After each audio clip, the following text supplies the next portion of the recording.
Today does begin the biggest DUI enforcement of the summer. Far too many people in our state are getting behind the wheel when they are drunk or high. And the results are deadly. It's why law enforcement agencies in Colorado once again are stepping up impaired driving enforcement.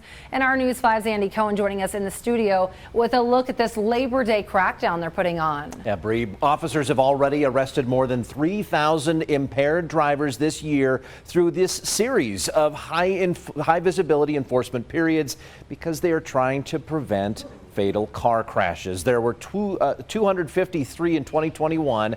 That set a 20-year high mark of crashes that involved an impaired driver. Regrettably, things got worse last year with 278 deadly crashes where at least one driver was impaired, and there have already been 119 such crashes, I should say, involving impaired drivers this year. Governor Polis signed a bill into law earlier this summer, giving $1.5 million to CDOT. That money pays grants to local law enforcement agencies to help cover the expense of these high visibility enforcement periods. The law requires a minimum of 12 each year. CDOT tells me there will be 16. This legislation follows another impaired driving bill that passed in the 2022 session that requires people with multiple DUI convictions to submit to continuous alcohol monitoring. The message is simple. If you drink or use cannabis, don't get behind the wheel. We're still in the throes of summer. Lots of people going to barbecues on the weekends. They might be stopping for happy hour with friends after work. All great. Just don't get behind the wheel after doing that. This is a 3-week high visibility enforcement period, one of the longest of the year. It's going to last through September the 6th.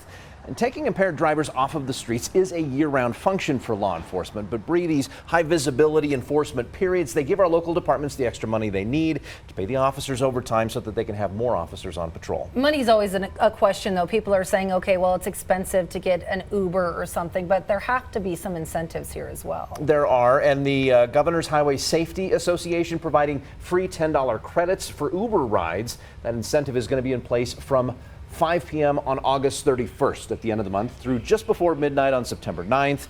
Enter the code RIDEWISE, all one word, into the Uber app on your mobile device to redeem that credit.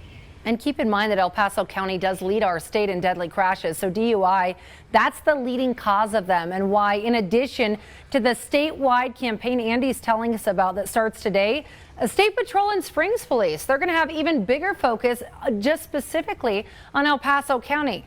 Friday and Saturday nights, extra patrols will be out along I-25 looking for those impaired drivers. But if you suspect another driver is drunk, the best thing you can do, pull over and call star 277.